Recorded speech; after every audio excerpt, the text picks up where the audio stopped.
ఎక్కడ చూసినా గుంతలు, రాష్ట్రాన్ని గుంతలమయంగా చేసి వెళ్ళిపోయారు. గ్రామీణ ప్రాంతాల్లో డబ్బులు లేకుండా పనులు ఆగిపోయినాయి.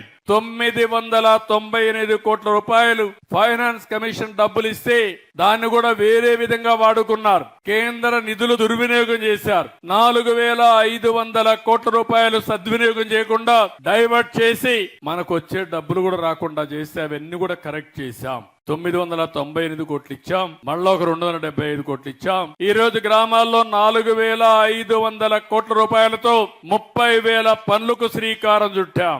మొన్నే డిప్యూటీ సీఎం గా ఉండే పవన్ కళ్యాణ్ గారు ఒక పిలిపిచ్చారు. ఆ రోజు సంక్రాంతి లోపల ఈ పనులన్నీ పూర్తి కావాలని కూడా ముందుకు పోతున్నాం.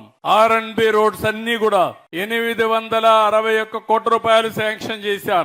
ఇంకొక 500 కోట్ల రూపాయలు ఇచ్చాం. గుంతలు లేని రోడ్ల నిర్మాణం జరగాలని చెప్పి ముందుకు పోతున్నాం. సంక్రాంతికి అంతా కూడా పెద్ద పెద్ద రోడ్లు అన్ని కూడా గుంతలు పూడ్చే కార్యక్రమానికి శ్రీకారం చుట్టాం. వార్ ఫుట్టింగ్ లో ఈ పనులన్నీ అవుతున్నాయి. మీరు ఒక్కసారి ఆలోచిస్తే ఈ ప్రభుత్వ పని విధానం మీరు కూడా అర్థం చేసుకోవాల్సిన అవసరం ఉంది.